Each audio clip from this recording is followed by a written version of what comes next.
Hello नमस्कार दोस्तों, आपकी एसएससी विद एमएस गौतम में स्वागत है। जहां आज हम अपनी हिस्ट्री की क्लास कंप्लीट करेंगे। अभी तक हमने आपके महमूद गजनवी, आपके जो मोहम्मद गौरी के बारे में अच्छे से डिटेल से जाना था। अब हम क्या करेंगे, अपने दिल्ली सल्तनत के बारे में बहुत अच्छे से जानेंगे, क्योंकि यहाँ पे कोई भी एग्जाम हो, चाहे आपका स्टेट पीसीएस हो, चाहे आपका एसआई का हो, चाहे आपकी कोई भी वनडे एग्जाम है, कोई भी हो, आपके XYZ यहाँ से क्वेश्चन पूछे जाते हैं। तो कोई भी व्यक्ति अगर दोस्त नए हैं तो वो सबसे पहले चैनल को सब्सक्राइब और लाइक शेयर और कमेंट करना बिल्कुल ना भूलें। और जो व्यक्ति नए जुड़े हैं तो वो पहली वीडियो देखकर ही इस वीडियो को देखें, या देखने से आप ये भी देख सकते हो, लेकिन सबसे पहले वहाँ से देखोगे तब अच्छे से समझ में। तो देखो, दिल्ली सल्तनत की अगर बात करें तो यहाँ पे पूछा जाता है इसका कार्यकाल। सबसे पहले इसका कार्यकाल आपको पता होना चाहिए। इसका कार्यकाल कितना रहा है तो आपको पता होना चाहिए 1206 से लेकर आपके 1526 तक। कहाँ तक रहा है? 1206 से लेकर 1526 तक रहा है। और टोटल 320 वर्षों तक शासन रहा है यहाँ पर। ठीक है, कितने वर्षों तक शासन रहा? टोटल 320 वर्षों तक शासन रहा। कुल यहाँ पे 5 वंश आए। वंश पूछे तो कितने आए? टोटल 5 वंश आए जिन्होंने यहाँ पर शासन किया। अगर सबसे ज़्यादा अगर वंश की बात करें, सबसे ज़्यादा शासन आपको पूछा जाता है, सबसे ज़्यादा शासन किसने किया? तो याद रखना, तुगलक वंश। किसने? तुगलक वंश ने। ठीक है, टोटल इसने आपके 94 वर्ष तक 94 वर्ष तक शासन किया। कितने वर्ष तक? 94 वर्ष तक शासन किया। इसके बाद अगला पूछे कि जो दूसरा सबसे ज़्यादा शासन करने वाला वंश कौन सा था? आपको याद रखना, गुलाम वंश। ठीक है, इसने 84 वर्षों तक शासन किया। इसके बाद पूछे कि सबसे कम शासन किसने किया? सबसे कम शासन तो याद रखना, आपने सुना होगा, खिलजी वंश। किसने? खिलजी वंश ने शासन किया टोटल 30 वर्ष तक। कितने? 30 वर्ष तक। तो ये आपको यहाँ से क्वेश्चन पूछ सकते हैं। दिल्ली सल्तनत की बात करें तो कार्यकाल आपको 1206 से लेकर 1526 तक रहा, और इसमें 320 वर्षों तक शासन किया गया। कुल 5 वर्ष आए जिसमें सबसे ज़्यादा शासन तुगलक वंश, जो कि 94 वर्षों तक शासन किया। दूसरा सबसे ज़्यादा जो पूछे कि गुलाम वंश। इसके बाद सबसे कम की बात करें, खिलजी वंश, जो कि 30 वर्षों तक रहे हैं। ठीक है, नोट कर लीजिए इसे।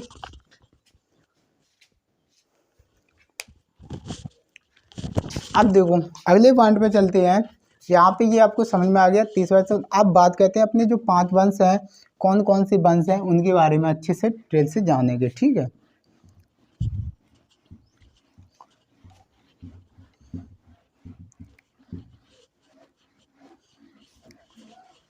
अब देखो, वंश की बात करें तो सबसे पहला जो वंश आपने सुना होगा, गुलाम वंश।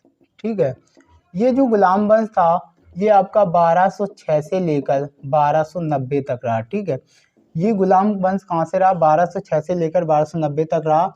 और इसके जो संस्थापक माने जाते हैं, कुतुबुद्दीन ऐबक। ठीक है, इसके संस्थापक कौन है? कुतुबुद्दीन ऐबक। इसके बाद जो दूसरा वंश आता है, आपने सुना होगा खिलजी वंश। कौन सा है? खिलजी वंश, जो कि 1290 से लेकर 1320 तक रहा। और इसके जो संस्थापक हैं, जलालुद्दीन फिरोज खिलजी। जलालुद्दीन फिरोज खिलजी थे। ठीक है, इसके बाद यहाँ पे आपका तीसरा वंश जो आता है, आपने सुना होगा तुगलक वंश। कौन सा भाई? सुना होगा कौन सा? तुगलक वंश। ये आपका 1320 से लेकर आपका 14 से 14 तक रहा है। 14 से 14 तक रहा। इसके जो संस्थापक माने जाते हैं, गयासुद्दीन तुगलक। ठीक है, इसके जो संस्थापक माने जाते हैं, गयासुद्दीन तुगलक। इसके बाद जो अगला वंश आता है, आपने सुना होगा सैयद वंश। कौन सा? सैयद वंश सुना होगा, जो 14 से लेकर 1451 तक रहा। इसके जो संस्थापक माने जाते हैं, खिज्र खां। कौन से? खिज्र खां। ठीक है, इसके बाद जो अगला वंश आता है आपका लास्ट वंश, जो कि लोधी वंश आता है, लोधी वंश।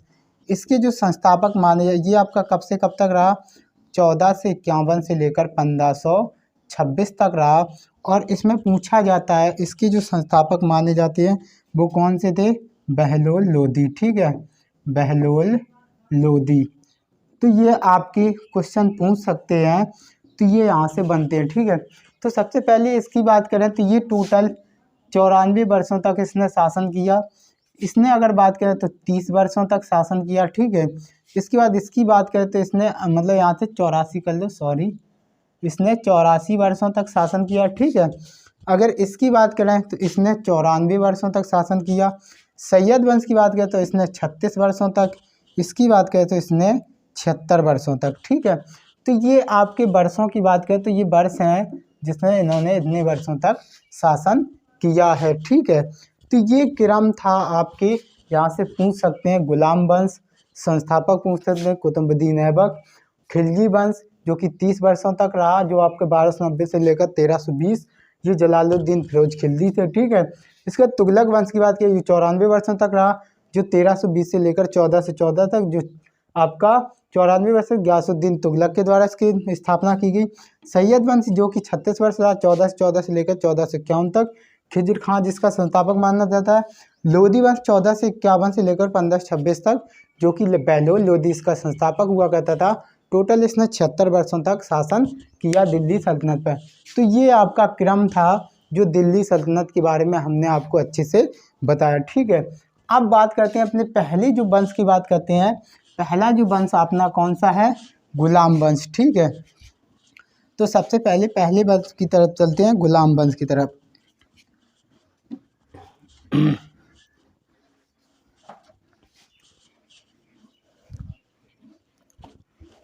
अब देखो, अगर बात करें गुलाम वंश की तो यहाँ से क्वेश्चन पूछे जाते हैं गुलाम वंश।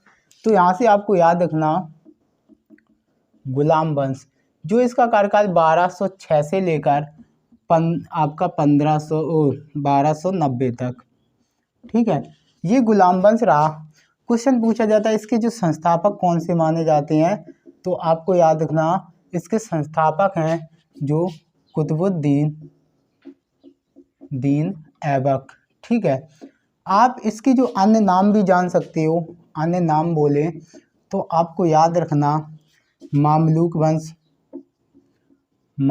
वंश, ठीक है, दास वंश। अगर बात करें जो मामलूक वंश, ये क्वेश्चन आता है कि मामलूक वंश किसे बोला जाता है, दास वंश किसे बोला जाता है। तो यहाँ से क्वेश्चन ये आता है कि जो मामलूक वंश है, ये जो शब्द एक इतिहासकार हुआ करते थे, इतिहासकार का नाम आपने सुना होगा, जो हबीबुल्लाह हुआ करते, जिन्होंने मामलूक वंश कहा था।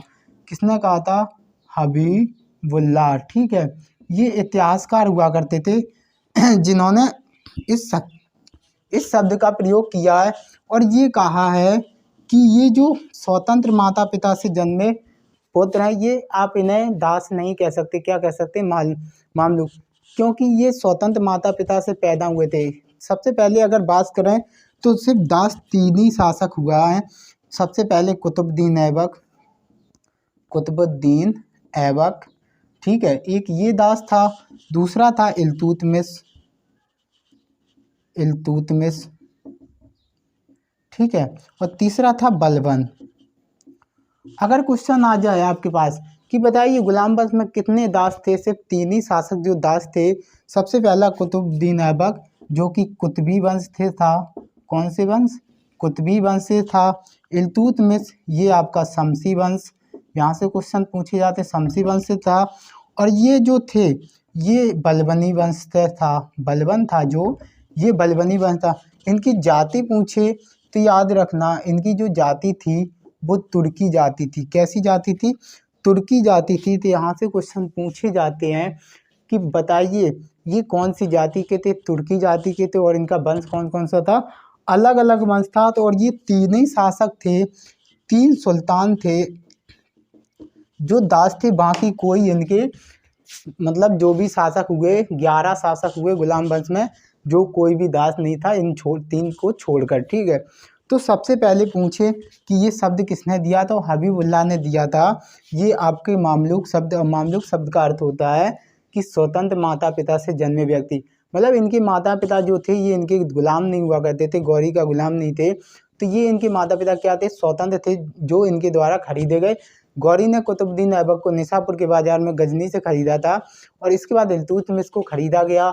इसके बाद बलबन को इल्तुतमिश ने खरीदा। ठीक है, तो ये सभी क्रम था। तो यहाँ से आपको याद रखना, मामलूक शब्द इतिहासकार हबीबुल्लाह ने दिया, और ये कहा कि ये स्वतंत्र माता पिता से जन्मे व्यक्ति थे, और ये 3 सुल्तान हुए जो गुलाम थे, बाकी कोई सुल्तान गुलाम नहीं थे। तो याद रखना, कुतुबुद्दीन ऐबक कुतुबी वंश, इल्तुतमिश शमसी वंश, बलबन बलबनी वंश से था, और इनकी जाति अगर पूछ दे तो तुर्की जाति। ठीक है, तो यहाँ से ये क्वेश्चन आपके पूछे जाते हैं। अब देखो, गुलाम वंश के अगर क्रम की बात करें तो क्रम याद रखना, क्रम में कौन कौन से शासक आए। ठीक है, तो सबसे पहले इनके बारे में जानते हैं।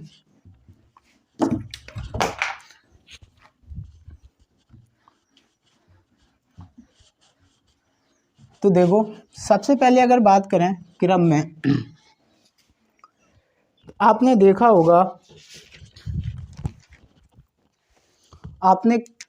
सबसे पहले जो गुलाम वंश का जो राजा आता है वो आता है कुतुबुद्दीन ऐबक। ठीक है, ये आपका 1206 से लेकर 1210 तक रहता है। ठीक है, इसके बाद इसका दूसरा जो शासक आता है वो आता है आराम शाह। कौन आता है? आराम शाह, जो 1210 से लेकर 1210 तक रहता है। और ये क्या होता है कि इसका ये मतलब ये आयोग शासक होता है जो मात्र 8 महीने शासन करता है। इसके बाद आता है इल्तुतमिश। इसके बाद आता है इल्तुतमिश। इल्तुतमिश आता है, ये आपका 1210 से लेकर 1236 तक रहता है। इसके बाद इल्तुतमिश का एक पुत्र आता है रुकनुद्दीन फिरोज शाह। रुकनुद्दीन फिरोज शाह आता है, ये 1236 से 1236 तक ये भी रहता है। ठीक है, इसके बाद आती है रजिया सुल्तान, जो कि 1236 से लेकर 1240 तक रहता है। ठीक है, रहती है। इसके बाद आती है बहराम शाह, ये आपका जो रहता है 1240 से लेकर 1242 तक। ठीक है, तो ये आपके यहाँ से पूछा जाता है। बहराम शाह के बाद आता है अलाउद्दीन मसूद शाह। ठीक है, ये आपका जो अलाउद्दीन मसूद शाह रहता है, ये 1242 से लेकर 1246 तक रहता है। ठीक है, इसके बाद आपने अगला सुना होगा नासिरुद्दीन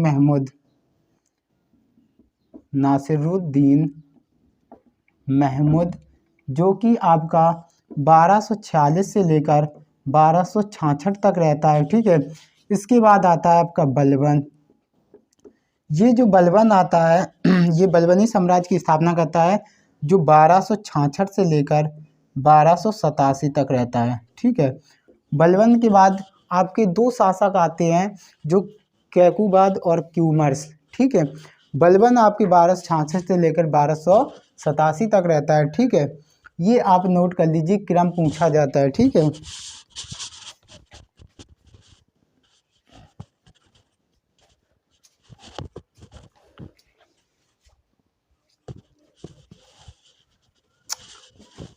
देखो अगर बात करें यहाँ पे अलाउद्दीन मसूद शाह 1246 से लेकर, आप क्रम पे पूछे तो कुतुबुद्दीन ऐबक 1206 से लेकर 1210।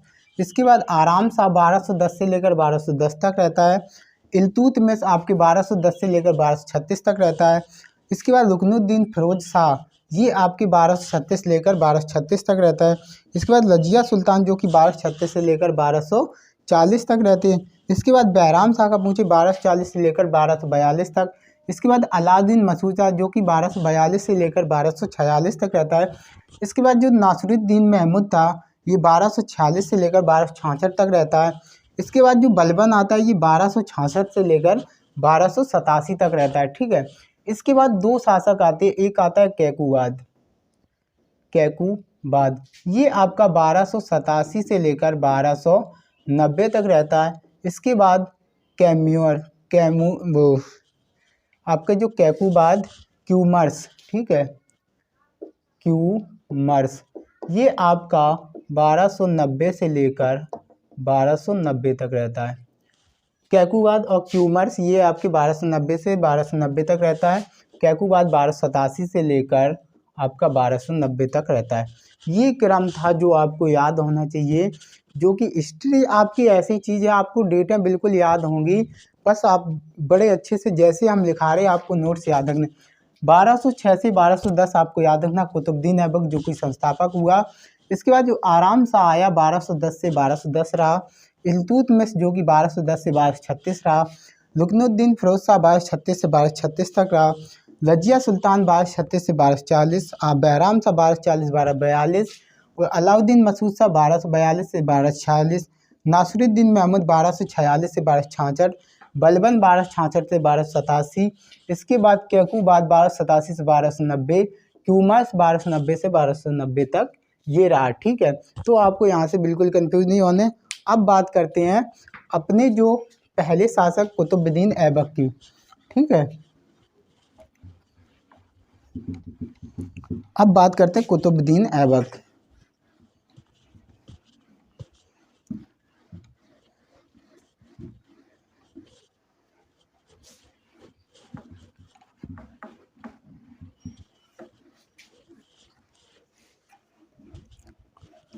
दो मिनट रुकना भाई, ठीक है। अब देखो बात करते हैं, अब आते हैं अपने कुतुबुद्दीन ऐबक, ठीक है। आपने सुना होगा कुतुबुद्दीन ऐबक, इसके बारे में बहुत ज़्यादा क्वेश्चन पूछे जाते हैं। जो कुतुबुद्दीन ऐबक था इसके बारे में अगर क्वेश्चन पूछे जाएं सबसे ज़्यादा, तो सबसे पहला इसका कार्यकाल पूछा जाता है। इसका व्यक्ति का कार्यकाल कितना था, 1206 से लेकर 1210, ठीक है। पूछे कि ये बताइए ये मतलब किस जाति, मतलब जाति और वंश पूछ सकता है। जाति याद रखना तुर्की जाति, ठीक है। वंश पूछे इसका कुतुबी वंश, कौन सा, कुतुबी वंश, और नहीं तो आपको याद रखना गुलाम वंश, ठीक है। ये एक इसका राजकीय वंश है और इसका खुद का वंश कुतुबी वंश था। अगर कुतुबुद्दीन ऐबक की बात करें तो ये शासक कब बना, तो याद रखना ये आपका 25 जून 1206 में ये क्या बना, शासक बना। और इसने जो अपनी राजधानी कहाँ बनाई, लाहौर, ठीक है। इसने राजधानी कहाँ बनाई, लाहौर। तो सबसे पहले क्वेश्चन पूछा जाता है इसका कार्यकाल 1206 से 1210 रहा। और इसकी जाति क्या हुआ करती थी, जाति तुर्की जाति थी। वंश कौन सा था, कुतुबी वंश जो कि गुलाम वंश। ये शासक कब बना, तो ये 25 जून 1206 को बना और राजधानी इसने कहाँ बनाई, लाहौर। पूछा जाता है जो कुतुबुद्दीन ऐबक था ये किसका गुलाम हुआ करता था। ये सबसे पहले आपको याद रखना ये आपके मोहम्मद गौरी, जो आपने सुना होगा मोहम्मद गौरी का गुलाम था, ठीक है। मोहम्मद गौरी का गुलाम था। इसके बाद यहीं से क्वेश्चन बनता है कि किसका गुलाम था, मोहम्मद गौरी का गुलाम था। और ये जब बचपन में था, ये जो बचपन, ठीक है, ये जब बचपन में था तो इसको क्या किया था कि ये बचपन में घर से बिछड़ गया था, जिसके कारण, ठीक है, ये से निसापुर बाजार से जो आपको सुना होगा अब्दुल अजीज काजी, ठीक है, अब्दुल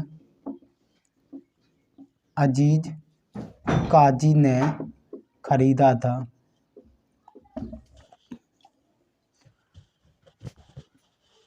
तो सबसे पहले देखो कार्यकाल क्या होगा, 1206 से 1210, जाति तुर्की वंश, कुतुबी वंश, गुलाम वंश।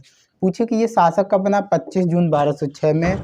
राजधानी कौन थी, लाहौर। पूछे कि बताइए गुलाम किसका था, मोहम्मद गौरी का। गुलाम था। और ये बचपन में क्या है कि अपने माता पिता से बिछड़ गया था, जिसके कारण इसे क्या है निसापुर के बाज़ार में कुछ व्यक्तियों ने बेचा था, जहाँ पर इसे अब्दुल अजीज़ काजी ने खरीदा था। तो यहाँ से क्वेश्चन बनता है कि जो अब्दुल अजीज़ काजी थे, ठीक है, जो आपके यहाँ से क्वेश्चन आता है अब्दुल अजीज़ काजी दे देते, कहीं फ़खरुद्दीन आपके अजीज़ कूफ़ी, ठीक है, फ़खरुद्दीन अजीज़ कूफ़ी।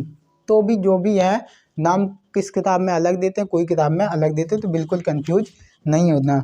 तो इन्होंने क्या किया, जब इन्हें खरीदा तो इसने उसे धनुर्विद्या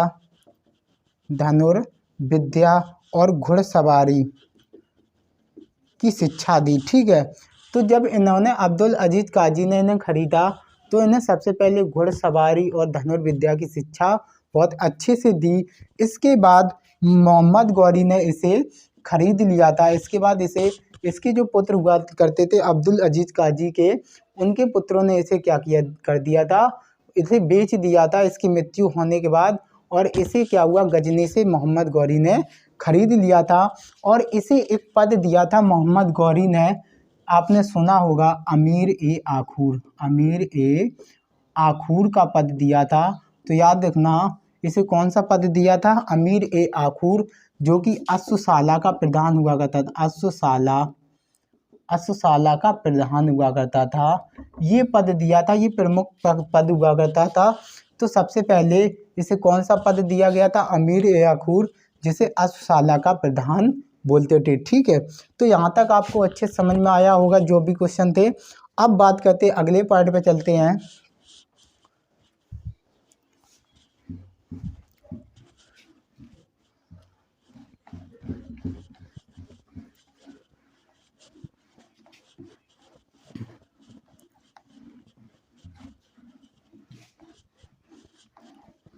इसके बाद देखो, अब जो कुतुबुद्दीन ऐबक था, कुतुबुद्दीन ऐबक, ठीक है, ये जो कुतुबुद्दीन ऐबक था ये बड़ा ही प्रतिभाशाली व्यक्ति था। इसने क्या किया था, कई युद्ध हुए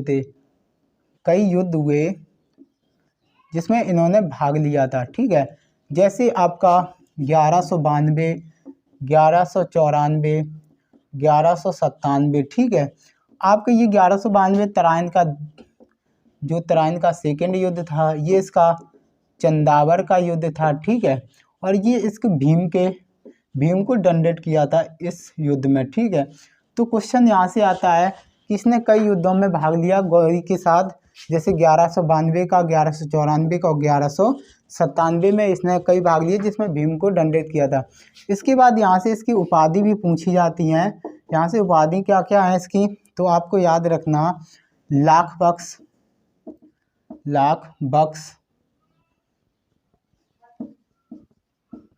ठीक है, लाख बख्श, बड़ा ये अजीब नाम है, ठीक है, लाख बख्श, पीर बख्श, ठीक है। इसके बाद कुरान खां, और या आपका यहाँ से दे सकते हैं हातिम द्वितीय, एक नाम आता है हातिम सेकंड, ठीक है।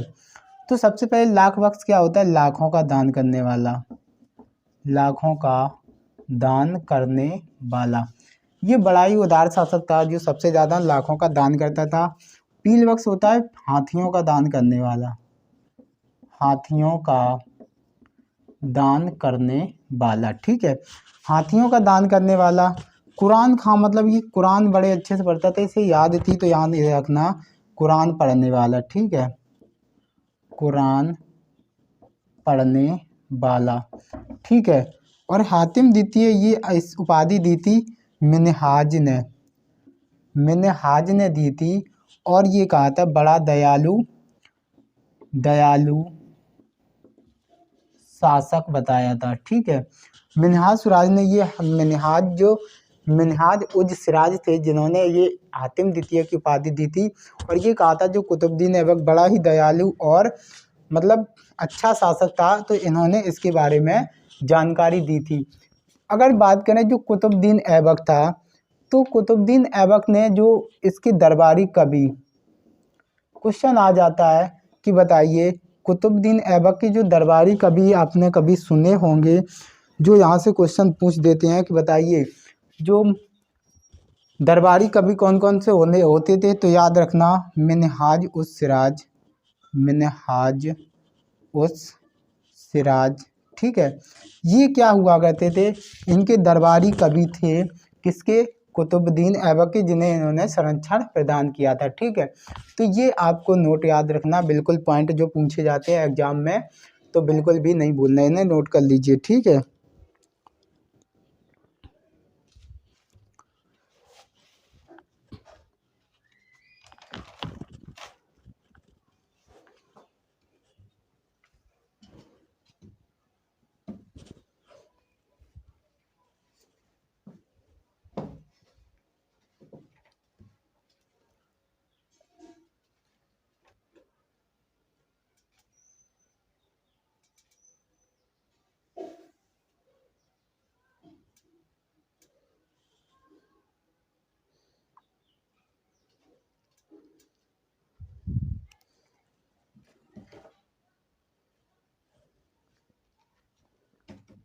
हो गया नोट। इसके बाद देखो, यहाँ से क्वेश्चन आपके पूछ सकते हैं,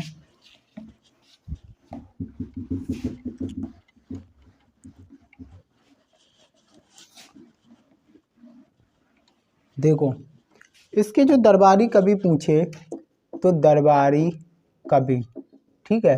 तो आपको यहाँ से याद रखना, दरबारी कवि इसके दो थे, एक तो हसन निजामी, हसन निजामी, एक तो ये थे, एक थे फकरे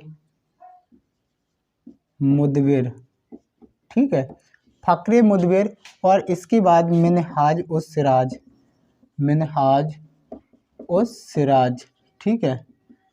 इनकी एक बुक भी बहुत अच्छी है जो आपने सुनी होगी, तबकाते ए नासरी, ठीक है। ये इनकी बुक भी है, मिनहाज उस सिराज की। इसके बाद कुतुबुद्दीन ऐबक की अगर बात करें,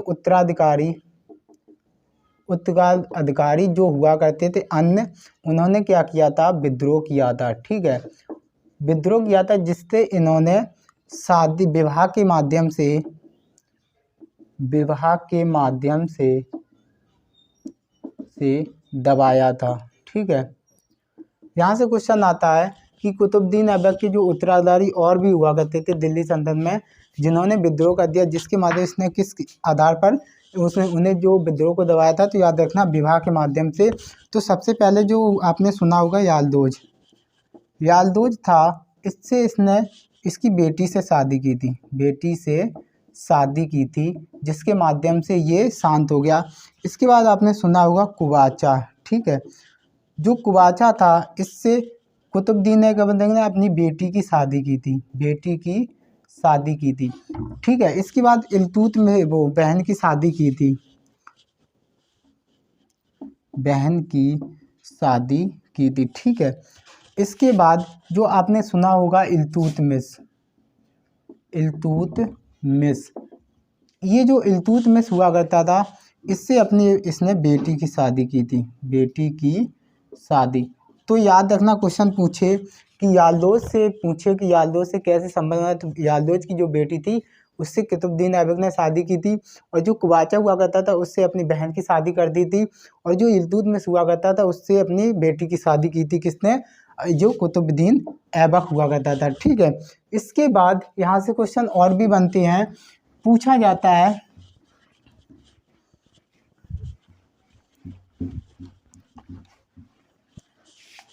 यहाँ से क्वेश्चन आता है कि कुतुबुद्दीन ऐबक के बाद जो दिल्ली की भाषा कैसी थी, दिल्ली सल्तनत की,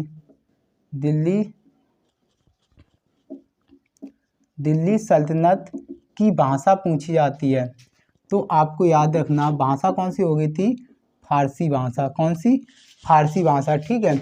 इसके बाद पूछे कि जो कुतुबुद्दीन ऐबक था, इसने अपने गुरु, इसके जो गुरु हुआ करते थे, आपने सुना होगा कुतुबुद्दीन, कुतुबुद्दीन बख्तियार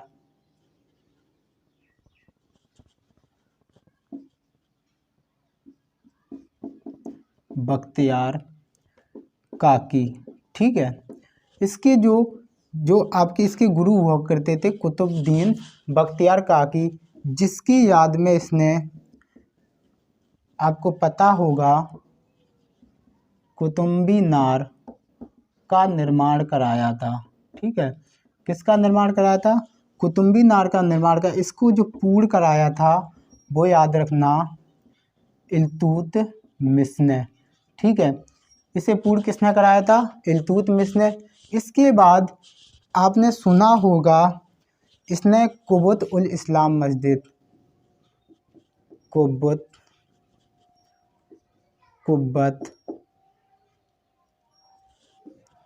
उल इस्लाम मस्जिद। ठीक है, ये जो कुब्बत उल इस्लाम मस्जिद है, इसका जो निर्माण इसने दिल्ली में कराया था। और ये किसकी जगह पे बनी है? तो याद रखना ये पृथ्वीराज तृतीय के रायगढ़ पिथौरा, जो रायगढ़ का पिथौरा, तृतीय के रायगढ़ पिथौरा किले पर, रायगढ़ पिथौरा किले के ऊपर बनी हुई कौन सी? कुब्बत इस्लाम मस्जिद, जो कि दिल्ली में। इसके बाद इसने जो, आपको पता होगा, 2.5 दिन का झोपड़ा, 2.5 दिन का झोपड़ा, ये 2.5 दिन का झोपड़ा ये कहाँ पे है? अजमेर में। जो इसने संस्कृत विश्वविद्यालय की जगह निर्माण कराया था। ठीक है, संस्कृत विश्वविद्यालय को तोड़कर उस जगह पे इसने किसका निर्माण कराया था? 2.5 दिन का झोपड़ा बनवाया था, जो कि आपके 2.5 दिन की झोपड़ा की बात की, ये 2.5 दिन में बन गया था। ये आपका जो 2.5 दिन का झोपड़ा है, ये आपके अजमेर में, राजस्थान के अजमेर में बना हुआ, जहाँ पे पहले संस्कृत विश्वविद्यालय हुआ करता था, जैन मंदिर हुआ करता था। वहाँ पे इसे तोड़ने के बाद इसने वहाँ पे 2.5 दिन का बनवाया था कुतुबुद्दीन ऐबक ने। कुतुबुद्दीन ऐबक बड़ा ही मतलब अच्छा शासक था। उससे मतलब बहुत सी चीज़ें, मतलब कुशार्क बुद्धि वाला व्यक्ति हुआ करता था, जिसके कारण वो मतलब जो भी उसने आज तक कोई भी राज्य मतलब जीतने की कोशिश नहीं की। जिसके पास उतना जितना था वो उसमें ही वो मतलब जितना उसके पास था उतने ही सुरक्षित रखता था। बाकी जो चीज़ें थी वो ज़्यादा पाने की कोशिश नहीं करता था। वो कोशिश सिर्फ इतनी करता है जितना उसके पास है उतना ही उसके पास बचा रहे। ठीक है, तो ये आपके बारे में यहाँ से पूछा जाता है क्वेश्चन। ठीक है, इसके बाद यहाँ पे क्वेश्चन आता है,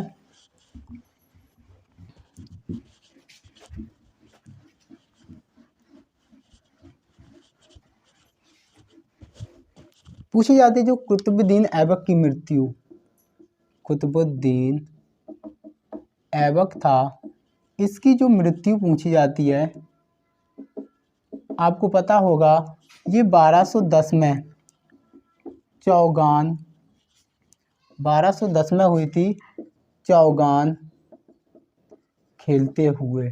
ठीक है, जिसे वर्तमान में पोलो बोलते हैं। पोलो गेम सुना है, जो वर्तमान में क्या बोलते हैं? पोलो गेम। और ये चौगान खेलते हुए मृत्यु हुई थी। इसका मकबरा पूछ देता है, मकबरा कहाँ पे है? तो याद रखना इसका मकबरा जो लाहौर में है। कहाँ पे है?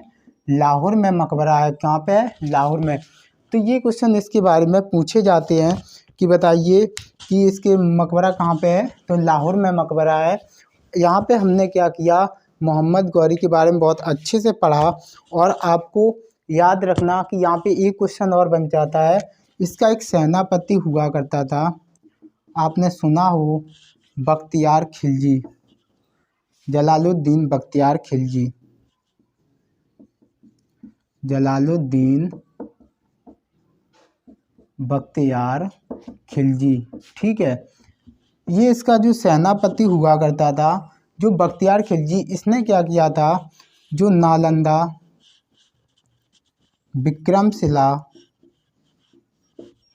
विक्रमशिला और नालंदा विश्वविद्यालय को विद्यालय को तोड़ा था। तो क्वेश्चन यहाँ से बनता है कि बताइए नालंदा विश्वविद्यालय और आपके जो विक्रमशिला को किसने जलाया या तोड़ा था।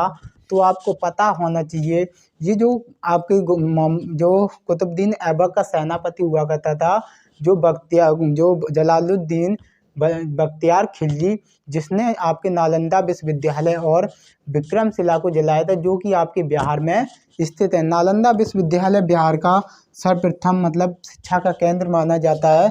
तो आपको क्वेश्चन पूछ सकता है कि नालंदा विश्वविद्यालय और विक्रमशिला किसने जलाया था। तो याद रखना जलालुद्दीन बख्तियार खिलजी ने जलाया था।